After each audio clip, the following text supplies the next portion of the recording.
Hola, ¿cómo están? Bienvenidos al tercer y último capítulo del caso de la muerte del cadete Anastasio Benítez. Para situarlos nuevamente, era la época de la dictadura, 1960. Alfredo Stroessner renovaba un tercer periodo de mandato sanguinario, violento, no solo en nuestro país, sino que a nivel regional se vivían épocas turbulentas del régimen de ultraderecha militar. Lo que traía este caso era probablemente la exposición, una radiografía de cómo operaba en aquel momento el sistema de represión de Alfredo Stroessner, de la represión militar en aquel momento comandado por el entonces general. Un caso hecho prácticamente de laboratorio que particularmente agradezco al señor Rinaldo Gómez, editor, productor prácticamente de Escena del Crimen, que trajo esto con exactitud, basado en archivos, en expedientes y en libros que hacen de testigos de lo que habría ocurrido en aquel momento, para que vean que la historia sí tiene memoria. Bienvenidos al tercer y último capítulo del caso del cadete Anastasio Benítez.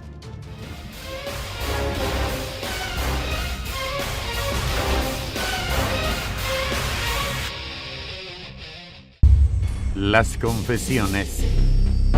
Los primeros detenidos por la muerte del cadete Anastasio Benítez, Domingo Regalado Brites, Guillermo Escolástico Obando y el capitán Napoleón Ortigosa, fueron llevados al Departamento de Investigaciones de la Policía.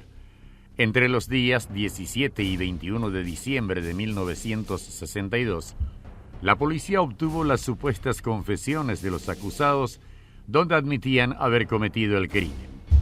Métodos modernos de interrogación. Todos los apresados declararon meses después que fueron brutalmente torturados en dependencias de investigaciones y que se les obligó a firmar declaraciones falsas mediante tormentos físicos que consistían en golpes de puño, patadas, latigazos con teyuruguay, sesiones de ahogamiento y descargas eléctricas en la pileta. En el juicio, el fiscal Amarilla dijo: hemos explicado hasta la saciedad que el capitán Ortigosa ha prestado declaración libre y espontáneamente, sin coacción física ni moral, que pueda haberle perturbado o impresionado su mente o espíritu. Afirmar lo contrario sería sencillamente hacer relucir una desfachatez y reafirmar el cinismo. Incluso, en otra parte, admite la posible práctica de torturas por parte de la policía. Podemos afirmar diciendo que la policía del mundo entero usa procedimientos especiales tratándose de criminales y asesinos como el caso que nos ocupa. Es decir, dejo en claro que si hubo algún tipo de exceso, eso es cosa de la policía y no de este tribunal. El libelo acusatorio. El fiscal Víctor Amarilla Samaniego presentó ante el juez su escrito de acusación. Insistió en las coincidencias de las declaraciones de los tres acusados, las razones y los móviles del crimen. Rechazó enérgicamente el informe del médico sobre la causa de la muerte del cadete y enfatizó sobre la validez y fuerza de las declaraciones de los testigos que presentó y los elementos de prueba obtenidos por la policía, como la corbata, la gorra y la palanca de gato. Concluyó diciendo: el Ministerio Público ha demostrado con suficiencia la culpabilidad en este delito de los tres encausados.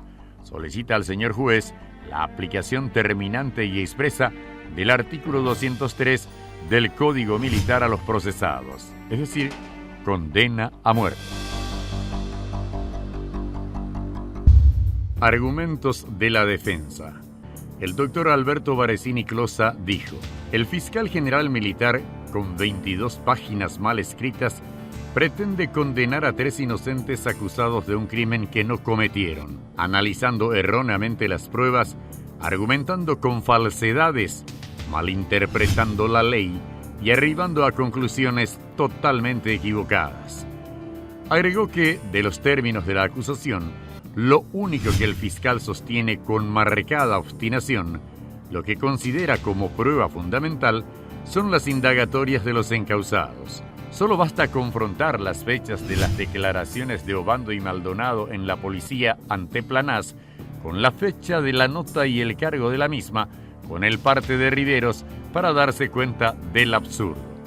La nota fue entregada el 18 de diciembre de 1962 a las 7 horas y la declaración de Guillermo Maldonado se hizo a las 9 horas de ese día y la de Obando a las 16. Igual situación ocurre con la declaración del capitán Ortigosa. A las 7 de la mañana del 20 de diciembre de 1962, en el despacho del juez Rienzi, se recibe una copia del acta de declaración de Ortigosa que va a prestar ante Planás esa tarde a las 15 horas. Este es un indicio de los más serios, dice Varesini, de que Ortigosa, Brites y Obando han sido bárbaramente torturados para declarar o cuando menos se les obligó a afirmar algo que no declararon. Creo que la frase salvados por una campana, si uno entiende que la campana es de una iglesia, nunca cabe mejor que en esta ocasión. Porque por más de que los medios de comunicación de aquel momento, prácticamente todos ayornados a la línea del régimen, cantaban a voces que el desenlace de aquellos acusados iba a ser el fusilamiento, la muerte de ellos, algo iba a sonar en una radio histórica en nuestro país que iba a probablemente tocar la sensibilidad, aunque me cueste decirlo como tal, por toda la carga histórica sanguinaria que trajo este hombre, de Alfredo Stroessner. El padre Josu Arqueta. Después del pronunciamiento del Tribunal Militar de Primera Instancia, el sacerdote franciscano Josu Arqueta, en ese entonces director de Radio Cáritas, tuvo una destacada participación. En el editorial de su programa llamado De Corazón a Corazón, de alta audiencia en aquel tiempo, abogó por la vida de los condenados, poniendo en duda la culpabilidad de los mismos y la imparcialidad del tribunal militar en el juicio. Yo le pedí al padre Arqueta que hiciese un llamado en su programa De Corazón a Corazón. Y le di todos los escritos de la defensa en un folleto que yo había hecho en mi meógrafo. Y le dije que eso, le pedía que eso publicara porque ya se sabía que la condena iba a ser, o que ya había sido, no recuerdo exactamente, a muerte. Le pidió al mismísimo Stroessner Matiauda: sois el padre de nuestra república en este momento como el mismo Dios. Debéis ser justo y misericordioso a la vez. De la misma manera que el Omnipotente termina por superar la misericordia por sobre la justicia, esperamos que ante el pedido del pueblo, ante las lágrimas de las madres, de las esposas y de los hijos de los 3 condenados, a quienes los creemos inocentes, y ante sus propias protestas de inocencia, brille en vuestro corazón de padre la estrella de la misericordia. Esta intervención radial hizo, según versiones de la época, que Stroessner Matiauda evitara el cumplimiento de la condena. 4 años después, salvados por aquel sacerdote español, director de Radio Cáritas, estos acusados iban a conocer un desenlace diferente al impuesto en aquel momento por la justicia militar. Realmente se salvaron, pero ¿qué iba a ocurrir con Napoleón Ortigosa y los otros 2 señalados como responsables de la muerte del cadete Anastasio Benítez? Veamos a continuación. Una nueva sentencia. En enero de 1967, a casi 4 años de la primera sentencia, con la firma del juez Fructuoso Flores, el Tribunal Militar dictó otra sentencia. Declaró autores responsables del delito del orden y la disciplina militar al mayor José Tomás Núñez, a los capitanes Napoleón Ortigosa, Hilario Ortellado y Hernán Falcón, a la pena de 4 años de reclusión militar en la prisión militar de Peñahermosa, y absolvió de culpa y pena a Escolástico Obando y Regalado Brites, y también absolvía a varios otros capitanes, entre ellos a Juan Bautista Flores. Se ordenaba la libertad definitiva de estos. Esta orden no fue cumplida y Domingo Regalado Brites moriría un mes después. Segunda instancia. 6 años después de la muerte del cadete, el 18 de febrero de 1969, el Tribunal Superior Militar y de Apelación confirmaba la sentencia dictada en 1967. Absolvía a Obando y a Brites, quien ya había muerto en prisión por secuelas de las torturas y las condiciones infrahumanas de su reclusión. El mismo fallo condenaba a 25 años de prisión al capitán Napoleón Ortigosa. También condenaba a 4 años de cárcel a los capitanes Hernán Falcón e Hilario Ortellado, que ya habían cumplido los plazos de esta condena en compañía de Ortigosa, Obando y Brites, pero no obtuvieron su libertad. Tercera instancia.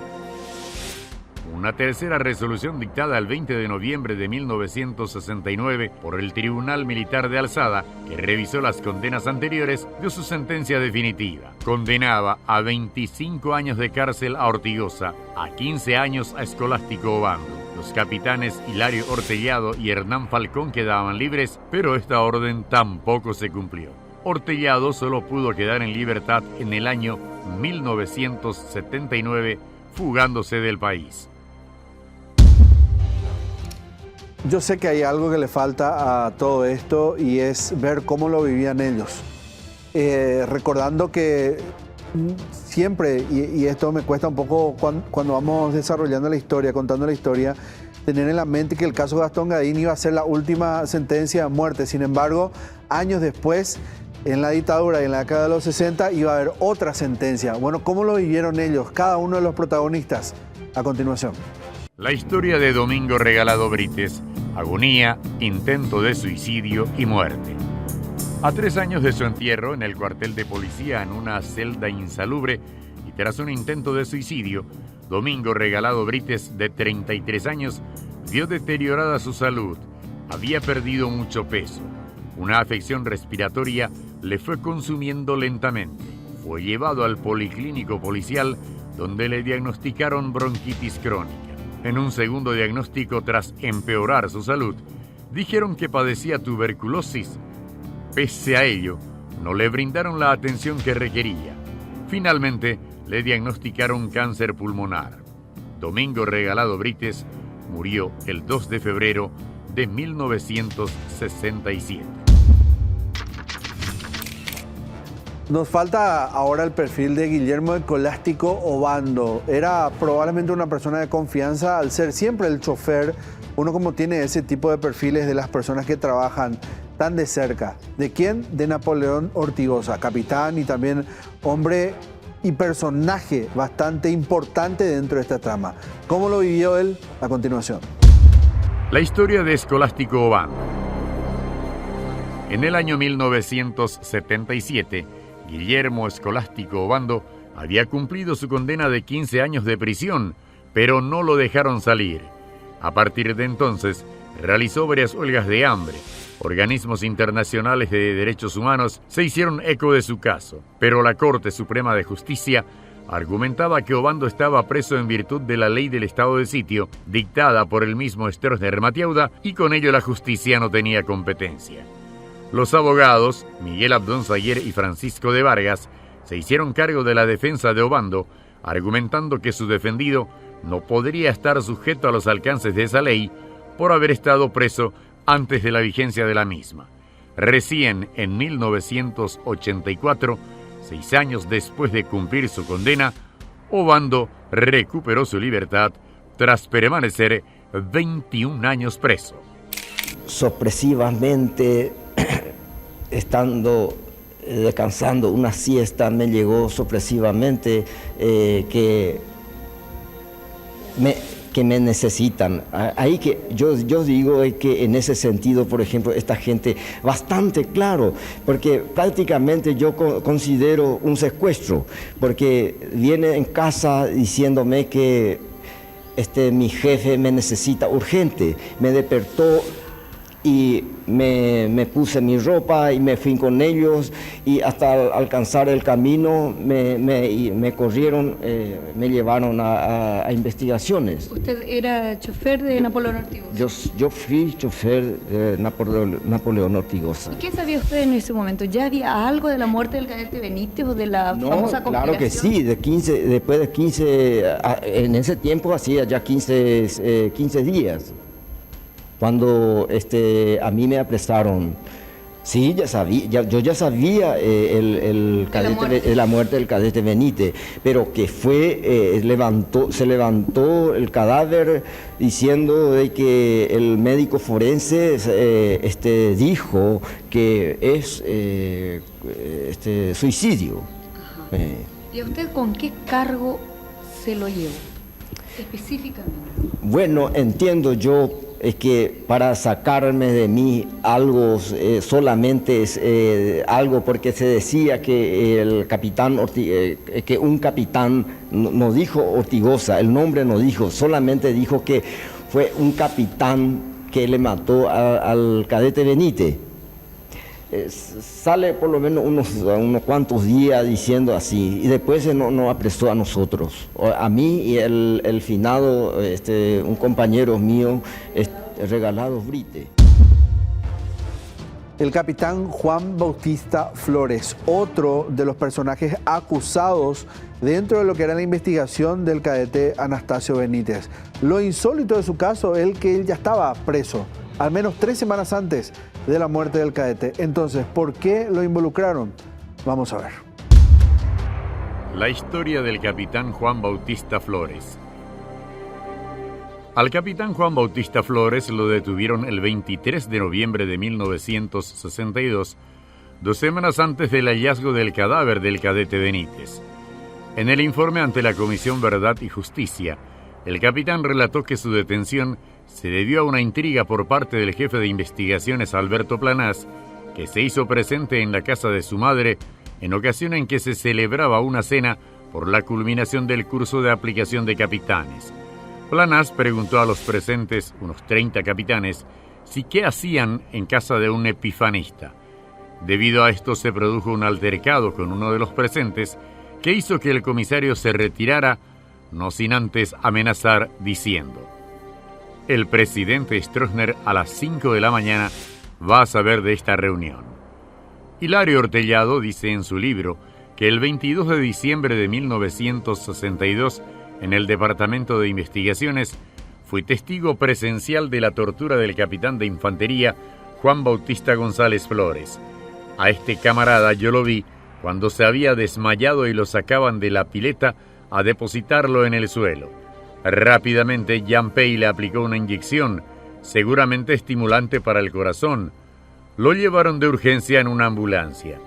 Años después, el capitán González Flores, en referencia a este suceso, relataría que lo trasladaron al policlínico policial y que lo habían dado por muerto. Sin embargo, fue rescatado por el oficial Federico Ramón Franco. Me llevó un camarada. Eso fue lo más triste. Era como un sacrificio a un animal. Me invitó y me llevaron en la cámara de tortura. Y ahí me maniataron. Una de las torturas más fuertes es que te metían en un tambor de agua. A veces tampoco los lobos no podía salir de ahí. Y simpático fue porque en esa tortura a mí me dieron mi partida de defunción. Es increíble. Me dieron mi partida de defunción. Eso se hacía en el Rigoberto Caballero. A Namanoira. ¿Y por qué Namanoy? Porque esta historia se tenía que saber. En el caso del cadete Benítez, fuimos involucrados muchos inocentes, comenzando con el capitán Ortigosa. Yo nunca conocí al cadete Benítez. Ortigosa tampoco conocía al cadete Benítez. Pero era la época aquella, ¿verdad?, de la persecución. Yo estaba con la verdad y ellos querían que yo mienta para comprometer a mucha gente, ¿verdad? Tenía un grupo de torturadores que se justificaban en la tortura, quitando, ¿verdad?, confesiones que no existían.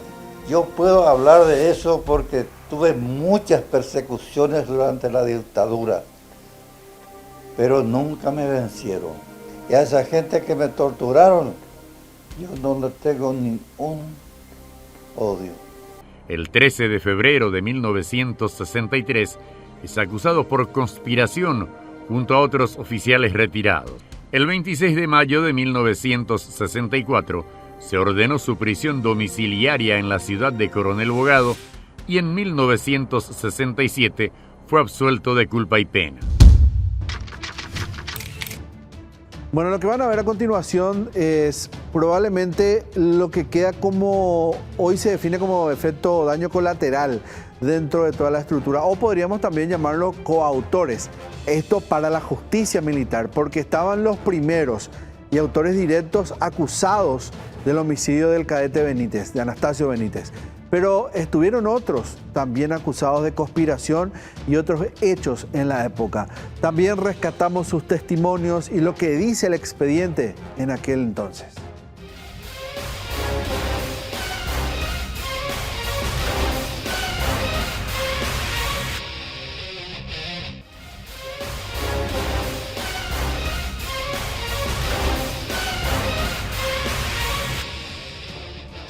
Otro de los acusados fue el capitán Hilario Ortellado. Gracias a su testimonio, a través de su libro, también podemos llevar el programa hoy en pantalla. Esta fue su visión de la historia.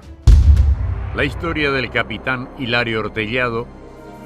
Al capitán de caballería Hilario Ortellado lo detuvieron el 21 de diciembre de 1962. Lo trasladaron al batallón escolta presidencial, lo encerraron sin comunicación en una celda a cargo de la policía militar. Ese mismo día, a eso de las 21, en el departamento central de la policía, compareció ante la cúpula estronista conformada por militares y policías de alto rango. Según relató en su libro, el jefe de policía Ramón Duarte Vera le dijo: «Capitán, sabemos positivamente que anda metido en una conspiración con otros camaradas. Ahora nos va a contar detalladamente sus actividades. De no ser así, no respondemos por lo que pudiera pasarle en el Departamento de Investigaciones». El capitán Hilario Ortellado le respondió: «De haber sabido algo, ya le hubiera informado a tiempo a mi superior directo aquí presente». A partir de esta respuesta, recibió todo tipo de amenazas e improperios que poco a poco fue subiendo de tono hasta llegar a los golpes y escupitajos. Después de esto, ordenaron su primera sesión de torturas. En manos de los torturadores, lo llevaron hasta las oficinas del Departamento de Investigaciones en las calles Nuestra Señora de la Asunción y Presidente Franco. Allí, después de varias golpizas y luego de caer ensangrentado al suelo, le ataron de manos y pies y lo arrastraron hasta la cámara de torturas. Sería ya aproximadamente las 2 de la mañana del sábado 22 de diciembre de 1962. Le tiraron en la pileta y entre varios le apretaron bajo el agua. Uno de la cabeza, 2 de los hombros y otro con el pie sobre el pecho. Mientras, otros se turnaban para darles fuertes golpes en la planta de los pies con cachiporras de goma. En una radio puesta a todo volumen sonaba una graciosa melodía llamada La Marcha del Elefantito. Entre risas y amenazas le gritaban: «Declare, capitán, de lo contrario va a morir aquí». El capitán Hilario Ortellado no pudo precisar cuánto duró su martirio hasta que perdió el conocimiento. Estas sesiones de torturas se prolongaron hasta la primera quincena de enero de 1963. En total fueron 6, todas realizadas con una crueldad sin límites. Inhumanas, salvajes, tenían un único objetivo: lograr que se declarara culpable del delito de sedición e involucre a todos los indicados en la supuesta conjura. el confinamiento. 8 años después de los terribles acontecimientos y luego de que un tribunal lo absolviera de todos los cargos, el capitán Ortellado fue llevado a Yaguarón el 15 de julio de 1970 en régimen de confinamiento. Estuvo bajo estricta vigilancia de la policía de la zona, tenía prohibido salir del radio urbano y debía concurrir a la comisaría 2 veces al día para firmar un libro que constate su presencia. Fuga y asilo. Un mes después, el 15 de agosto de 1970, luego de haber decidido pedir asilo político en la Embajada de Brasil y preparados todos los documentos, el capitán Hilario Ortellado, a eso de las 3 de la madrugada, fue rescatado de la ciudad de Yaguarón por su esposa y una religiosa que lo trasladaron hasta Asunción. Ya dentro de la Embajada del Brasil, el secretario analizó la documentación que presentó y tras comunicación vía Cancillería, el ministro del Interior, Sabino Augusto Montanaro, informó que se trataba de un delincuente común, pero los documentos de absolución de culpa y pena, firmados por el propio Alfredo Stroessner, pesaron para que le concedieran el asilo. El 28 de agosto de 1970 lo trasladaron a Río de Janeiro. Retornó al país en 1990. Este es el libro del capitán Hilario Ortellado, El ejército paraguayo doblegado y humillado por el estronismo. Para quienes en algún momento quieran pasar por una librería, es de Servilibro, y voy a hacer la publicidad, porque merece la pena realmente que se lea íntegramente el libro. Y quiero que me permitan ir a la página 118, porque si hay algo que tiene el régimen es la deshumanización de las personas. Y más todavía en el caso de que sean uniformados. Y dice: mi último adiós Marité. Cuando caía la tarde, fui repentinamente llamado a salir hacia la oficina de guardia de prevención y vino para acompañarme el enfermero Amarilla con cara de circunstancia. Le pregunté de qué se trataba, pero apenas me dijo que mi esposa estaba allí y que quería verme. Pasé por la guardia hasta la pieza de la esquina noroeste, que estaba en reparación. Allí parada estaba mi pobre esposa, recostada en el alféizar de una ventana bajo una nube de polvo que caía del techo, que unos obreros estaban echando. Tenía un bulto envuelto en una sábana en sus brazos. Cuando entré, levantó el rostro.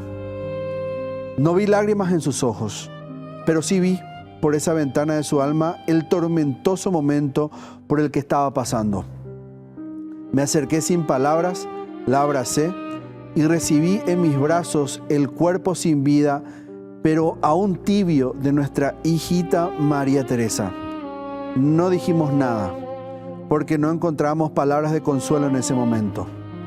La tierra y el polvo seguía cayendo del techo y no había ni una silla donde ella pudiera sentarse. Le di muchos besos a mi hijita muerta. Le cerré los ojitos que aún parecían mirarme. La acomodé las manitas con mi pañuelo. La madre solo me miraba haciendo esas cosas. No podía decirme nada. No podía sentarse porque no había silla. Allí, a la gentileza, entre comillas, de los cancerberos que estaban mirando, continuamos de pie abrazados los tres. Yo pidiendo perdón a mi hijita por no haber podido atenderla durante el tiempo fugaz pero luminoso que pasó entre nosotros.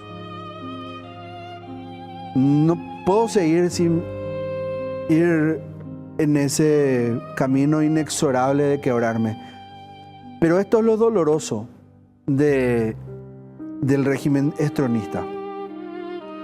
Se le murió una hija y ni siquiera le permitieron acompañar a su esposa a enterrarla.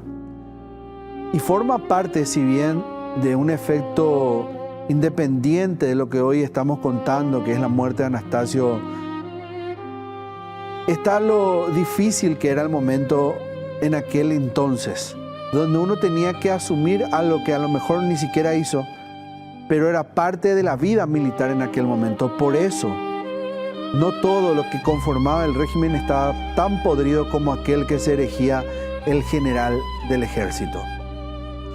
Eso es lo que consigo lleva este libro y les recomiendo muchísimo continuar con él. El caso, y les reitero, el ejército paraguayo doblegado y humillado por el estronismo, del capitán Hilario Ortellado. Llegó hoy, después de 27 años de exilio, el ex capitán de caballería Hilario Ortellado Jiménez, quien fuera acusado de complicidad en el caso sonado de la muerte del cadete Anastasio Benítez. Ortellado Jiménez viene del Uruguay para presentar su libro, en el que narra su detención, las torturas y sus años de encierro en las cárceles paraguayas, mencionando también a todas las personas y las vinculaciones que tuvieron los mismos en las torturas a prisioneros. Hace 27 años que estoy fuera del país, entre prisión y destierro. ¿Cómo decidió volver al país? Decidí volver por el apoyo del Cuarto Poder. Capitán Ortellado, perdón, ¿quiere significarnos el hecho ocurrido aquel entonces que ha motivado la inquietud hasta ahora aún, hechos no muy claros en relación al asesinato del cadete Benítez? ¿Cuál ha sido su participación y qué es lo que ocurrió realmente? Parece que usted está equivocado porque yo no fui acusado del asesinato. ¿Usted fue involucrado? Involucrado, pero yo no tengo nada que ver con eso. La acusación dice que usted le escribió una carta al capitán Ortigosa. ¿Cuál es su versión? Todo lo que dijeron, esos son mentirosos. Todos son mentirosos. Todo lo que se dijo son fraguados en la cámara de tortura por los torturadores. ¿Y a usted qué le parece? ¿Cuál es el motivo realmente de su acusación, capitán? ¿Qué atribuye usted? Es la injusticia. ¿Usted vino de quién? De todo el régimen. ¿Usted puede citar el nombre, capitán? ¿De quiénes? ¿De quiénes lo acusaron a usted? No, lo que puedo citar es los nombres de los torturadores. Díganos, por favor. Raimundo Artevera, alias Anguabolí. Alberto Planás. Raúl Riveros Taponier. Víctor Martínez. Rigoberto Fernández. Y después una caterva de auxiliares que eran los torturadores. El libro contiene toda la verdad, es solamente la verdad del caso Ortigosa, y recién ahora, después de 27 años, se va a escuchar la otra campana, porque todo lo que escuchó el pueblo paraguayo durante 25 o 27 años era la campana del tiranosaurio Mostroesner. Así que esta es la satisfacción de hacer llegar al pueblo paraguayo y a toda la oficialidad joven y a toda la ciudadanía, a todas las clases sociales, altas, bajas, pobres y ricos, que esta es la verdad. ¿Cuál es un mensaje que usted le diría al ejército paraguayo en este momento? Que se institucionalice el ejército y no permita que otras autoridades atropellen al glorioso verdadero nacional que fue pisoteado y humillado por los torturadores del entonces, los torturadores personalmente del entonces gobierno de Stroessner. Queda el capitán Napoleón Ortigosa, figura clave dentro de todo este esquema. ¿Cuántos años estuvo en prisión y finalmente cuándo fue liberado? Su historia a continuación. La historia del capitán Ortigosa, del libro Memorias de un oficial paraguayo del capitán Hilario Ortellado. En prisión, el capitán de caballería Napoleón Ortigosa le relató al capitán Hilario Ortellado los detalles de su detención. Fue apresado el lunes 17 de diciembre de 1962, conducido a un calabozo del Gran Cuartel General a cargo de la Policía Militar, más tarde al Departamento de Investigaciones. Allí se encontró con el comisario Raúl Riveros Taponier, quien en forma irónica le dijo: «Nos encontramos otra vez, Ortigosa». Pocos días antes, el capitán había acudido a la comisaría 12 de Trinidad para averiguar sobre la detención de su chofer, el sargento escolástico Obando. Ya frente al jefe de policía Ramón Duarte Vera, el de investigaciones Alberto Planás y otros comisarios, a pedido del mismo Napoleón Ortigosa, se realizó un careo con Domingo Regalado Brites, porque éste lo había acusado de ser el responsable de la muerte del cadete Benítez. Según el libro, el capitán Napoleón Ortigosa vio a Brites físicamente deteriorado. No hubo careo alguno. Brites repetía lo que los comisarios le iban señalando. Posteriormente le trajeron a su chofer escolástico Obando. Este dijo frente a todos que lo declarado y firmado con anterioridad era mentira y que el capitán Ortigosa era inocente tanto como él. Luego de esta intervención dieron por concluido el procedimiento y aunque los detenidos abrigaron cierta esperanza en la revisión de sus casos, tanto Ortigosa como Obando fueron conducidos a la sala de castigos. 9 meses después, el lunes 16 de septiembre de 1963, en horas de la mañana, por los medios de difusión oral y escrita, se anunció el fallo de un juez de primera instancia en lo militar. La condena a muerte del capitán Napoleón Ortigosa y los sargentos Domingo Regalado Brites y Escolástico Obando.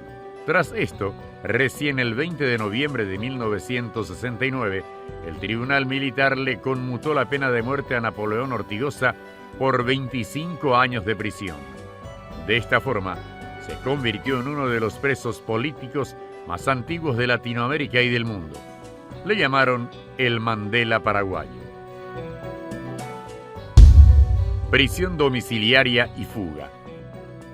En 1986, cuando Ortigosa ya había cumplido 24 años de reclusión, el Comité de Iglesias presentó ante la Corte Suprema de Justicia Militar un pedido de libertad condicional para el capitán.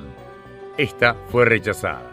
En 1987, la presión internacional sobre el régimen de Stroessner-Matiauda se había vuelto más intensa. La Comisión Interamericana de Derechos Humanos se pronunció con respecto al caso Ortigosa. También lo hizo Amnistía Internacional. El 20 de diciembre de 1987, el capitán Napoleón Ortigosa abandonó la Guardia de Seguridad tras permanecer 25 años preso. Fue confinado a la ciudad de San Estanislao. Ya en 1988 fue traído a la casa de su madre en Asunción bajo la figura de detención domiciliaria, incomunicado, con guardia policial permanente. Solo era permitido el acceso a sus familiares y a sus 2 nuevos abogados, Hermes Saguier y Felino Amarilla, quienes en compañía de Mirta Ortigosa, la hija del capitán, protagonizarían una fuga con ribetes cinematográficos para trasladar a Ortigosa a una embajada cercana, la de Colombia. El hecho se produjo hoy a las 13 horas cuando el ex capitán del ejército, acompañado del político del Partido Liberal Radical Auténtico, Hermes Rafael Saguier, eludió la custodia de 2 policías que había frente a su domicilio y logró alejarse del lugar e introducirse a la embajada de Colombia. Uno de los policías efectuó varios disparos sin alcanzar el vehículo. Poco después, el embajador colombiano Vicente Martínez Emiliani comunicó a la agencia EFE que tenía en la embajada a Ortigosa y que éste había solicitado asilo político.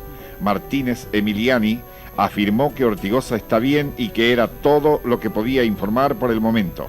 Mientras tanto, desde Bogotá se informó que el canciller colombiano Julio Londoño dialogó con el embajador Martínez Emiliani telefónicamente, interiorizándose de la situación. La Cancillería de Bogotá deberá dar respuesta al pedido de asilo en las próximas horas. Después de permanecer poco más de 2 meses en la Embajada de Colombia, el régimen le concedió un salvoconducto para abandonar el país. Ortigosa fue a la Argentina y de allí se trasladó a España. Tras la caída de Stroessner-Matiauda, hemos salido de nuestros cuarteles en defensa de la dignidad y el honor de las Fuerzas Armadas. Después del golpe militar del 2 y 3 de febrero de 1989, Stroessner fue exiliado al Brasil. El capitán Napoleón Ortigosa retornó al país en 1990. En 1991, los abogados Hermes Rafael Saguier y Felino Amarilla, en nombre del capitán Ortigosa, presentaron una acción de inconstitucionalidad, solicitando se declare nulidad sobre todas las acciones, actuaciones y resoluciones dictadas por el Tribunal de Justicia Militar en torno al caso de la muerte del cadete Benítez. De los archivos de Canal 13, pudimos rescatar momentos en los pasillos de los tribunales con Ortigosa, Obando y el ex jefe de policía Ramón Duarte Vera. ¿Es cierto que no los cargos? No, él dice que no fue los jefes de policía. Más o menos así, es una broma. Dice que no sabe nada. ¿Qué puede decir de todas las acusaciones que pesan en su contra, general? Pero espere, eso mañana le voy a decir. ¿A Obando lo conoce? No lo conozco. ¿Usted no? Pero si usted lo torturó. Pero déjese joder. ¿Cómo déjese joder? Torturador de ¿Usted no lo torturó, Obando? Pero ni le he visto. Acá está Obando y dice que usted le... Pero él puede decir lo que quiere, lo que le da la gana. ¡Asesino, Martínez, asesino!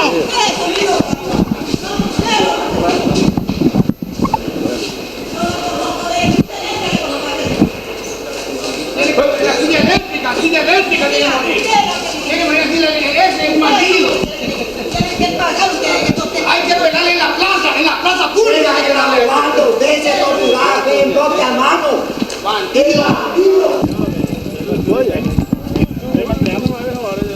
En el caso del cadete Benítez ha sido llevado desde el inicio mismo hasta su terminación por el Tribunal Militar. Por lo tanto, él ha relatado eso y de lo que tuvo conocimiento. Ahora, el señor Obando dice que él incluso personalmente le pegó a Obando, digo, le torturó. Sí, yo creo que he visto las declaraciones del señor Obando. Yo no le conozco al señor Obando. Sin embargo, él dijo también que el general Patricio Colmán y el general Duarte Vera ha cortado orejas. Yo les pregunto a ustedes si le conocen al señor Obando, verifiquen su oreja, si ha sido cortado o no. Y si no, entonces ha mentido. Yo no dije que mi oreja se cortó. Ahora me rompió la oreja, me rompió todo el cuerpo. Y Duarte Vera es torturador de mi propio. Acá le está... Ahí me está escuchando. Está hablando, doctor. Escúchame. Duarte Vera es torturador neto. Él me torturó casi como media hora en propia mano frente a los dos torturadores y después me entregó a los dos torturadores. Me llevaron a la tortura. Así que tengo suficiente derecho de decir que Duarte Vera es torturador neto, asesino. Yo le respeto, señor. Yo no lo conozco a usted, pero lo respeto mucho. Yo le conozco a Duarte Vera. Sobre todo por su edad. Que es asesino. Usted tiene que demostrar en los trabajos judiciales. Yo lo trato, no es necesario que usted grite. Yo lo trato con mucha deferencia y con respeto. Asimismo, usted también tiene que hacer lo propio. Usted tiene que... Es fácil este asunto.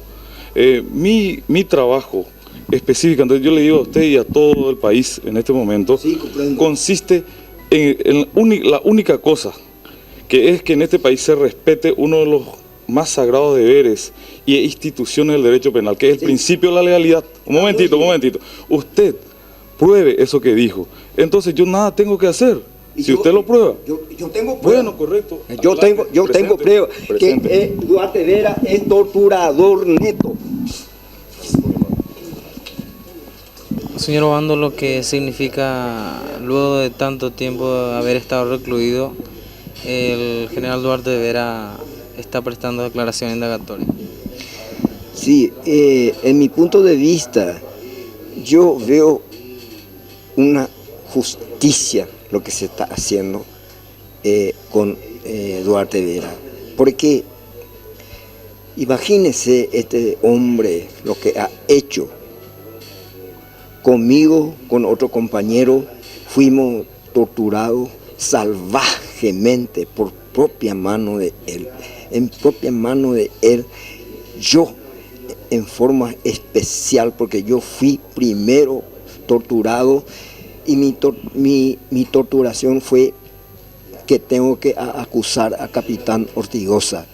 Y tuve que estar horas torturándome salvajemente este hombre.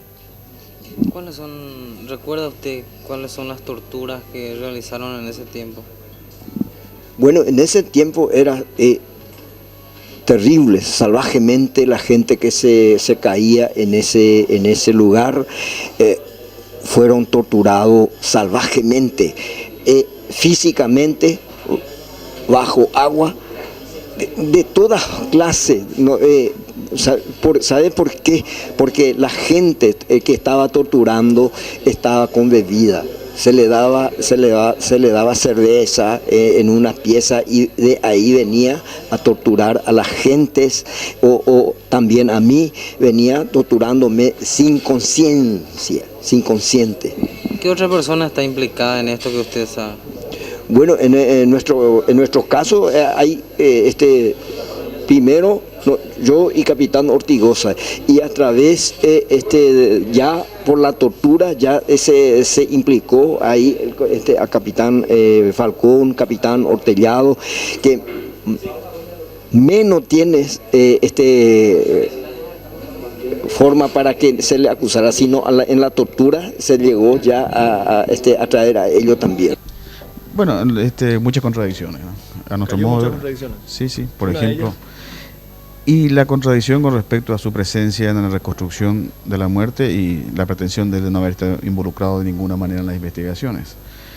Su negativa a conocer la detención de los procesados y la prueba en el expediente de que había una orden del tribunal y una realidad que era diferente.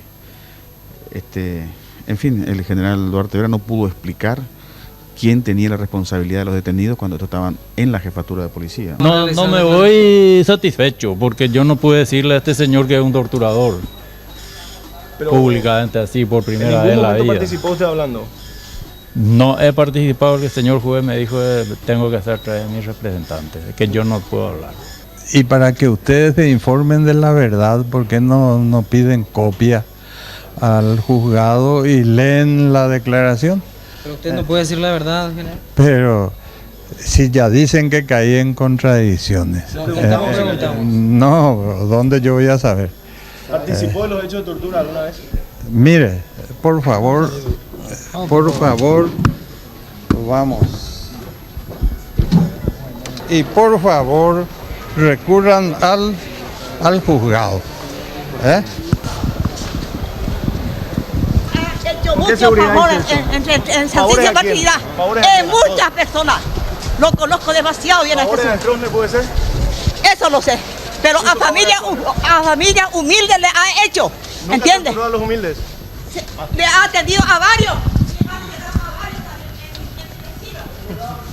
No, señor. ¿Qué dijo Duarte Vera? Y bueno, dijo que él desconoce totalmente nuestro caso, que él se desvinculó desde el principio y que el culpable de todo es el general Stroessner. En resumen, deslindó responsabilidades. Deslindó totalmente. Y yo digo que es un poco a lo contrario. Que él fue el responsable de todo. ¿Cuándo continúa esto? Pero él dijo de que fue a cargo de Stroessner del principio hasta el fin y el tribunal militar.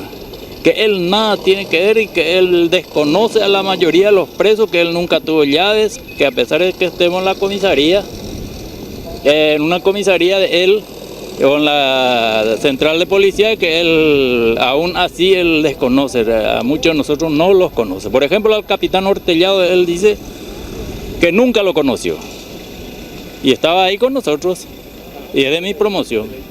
El 31 de diciembre de 1996, el doctor Óscar Pacielo Candia votó por la declaración de inconstitucionalidad y consiguiente nulidad de ambos procesos, por la muerte del cadete Benítez y el juicio por conspiración. En el mismo sentido votaron los doctores Raúl Sapena Brugada y Luis Lescano Claude. En el párrafo de la resolución se lee: voto porque se declare la nulidad de ambos procesos por ser claramente inconstitucionales, así como también que, hallándose denunciados hechos de tortura, los afectados pueden promover las acciones pertinentes para la determinación de las responsabilidades consiguientes.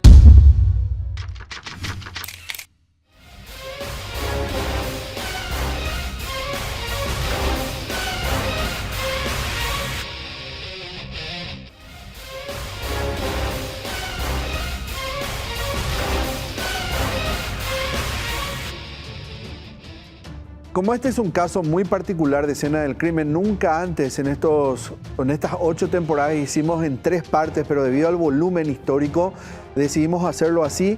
Aquí va un compilado como una especie de conclusión de lo que ocurrió en estos 3 periodos, para que tengan en cuenta cómo esto tiene su luz y su sombra dentro de una historia cruel, una historia violenta en el régimen de Alfredo Stroessner. ¿Quién mató al cadete Benítez? 60 años después del crimen del cadete Alberto Anastasio Benítez, las interrogantes del caso siguen sin tener respuestas. Revisando los materiales a los que pudimos acceder, entre documentos, publicaciones, recopilaciones, entrevistas con algunos testigos de la época y personas informadas del caso, notamos la existencia de una decidida maniobra de ocultar la verdad y los motivos reales de la muerte del joven. El hallazgo del cuerpo por un agente encubierto de la policía que fue a cazar palomas, el cuerpo colgado con una corbata cuyas iniciales no le correspondían, tampoco la camisa que vestía era suya, una causa abierta a raíz de insistentes rumores callejeros. La presencia de un testigo no calificado, un menor de 14 años, que fue cambiando su versión a través del proceso. El médico militar que ofició de forense, echado de sus funciones y dado de baja de la milicia. Militares de alto rango detenidos en dependencias policiales. Confesiones dadas libre y espontáneamente sin ningún tipo de coacción en dependencias de investigaciones. Denunciadas luego que fueron obtenidas mediante modernos métodos, entiéndase torturas, que nadie investigó. La existencia de un gigantesco plan conspiratorio con ramificaciones internacionales cuya planificación se realizaba a través de cartas. Un juicio llevado a la fuerza en el fuero militar con la actitud cómplice de la justicia civil, a la que con el paso de los años la denominaron monstruosidad jurídica. Un abogado defensor arrestado y luego obligado a abandonar el país.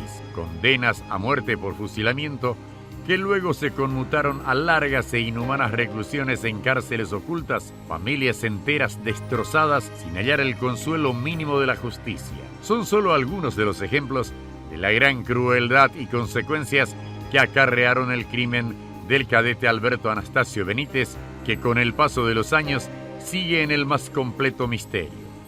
La clave quizás esté en el día en que desapareció el cadete. La policía fue a su casa a buscarlo en 2 ocasiones. Esa fue la última vez que lo vieron con vida. Esto alimenta la presunción muy difundida que Alberto Benítez pudo haber muerto en dependencias policiales. Y a partir de este hecho, se urdió toda la trama del asesinato por parte de militares y la fantástica teoría de la conspiración. ¿Fue la muerte del cadete Benítez el ocultamiento de una secreta conspiración para sacar a Stroessner del poder? ¿O Stroessner utilizó este crimen para eliminar de las Fuerzas Armadas a oficiales no leales y dar un contundente mensaje a quienes intentasen hacerse con el poder por medios violentos, considerando la despiadada hazaña contra los 3 acusados del crimen? Brites murió en prisión, Obando permaneció 21 años preso y Ortigosa 25. Esto hizo que, por triste y lamentable analogía, le consideren como el Mandela paraguayo. ¿Quién mató al cadete Benítez? Es la pregunta que sopla en el viento desde hace 60 años.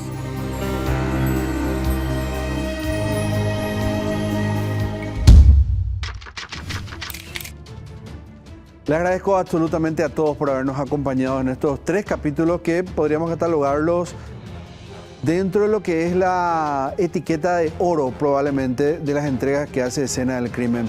No solo por el hecho de que es un caso histórico, no solo por el hecho de la carga que esto tiene en materia de información. Puede ser objeto de estudios a nivel universitario, en cualquier lugar o en el colegio mismo. Son de los materiales que creo, pero con una modestia enorme, que deben ser examinados con profundidad.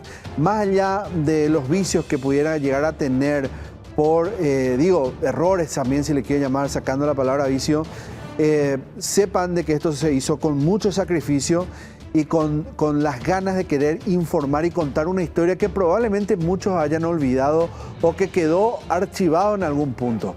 Así que nuevamente el agradecimiento a todos los que formaron parte en materia de testimonios, en entrevistas, aportando sus libros y memorias con respecto a lo que había ocurrido, porque así es que se construye un futuro, no olvidando el pasado. Todos los capítulos de Escena del Crimen siempre los van a encontrar en Unicanal. El agradecimiento de siempre, y como también siempre digo, nos reencontramos el próximo fin de semana con otro capítulo más de Escena del Crimen.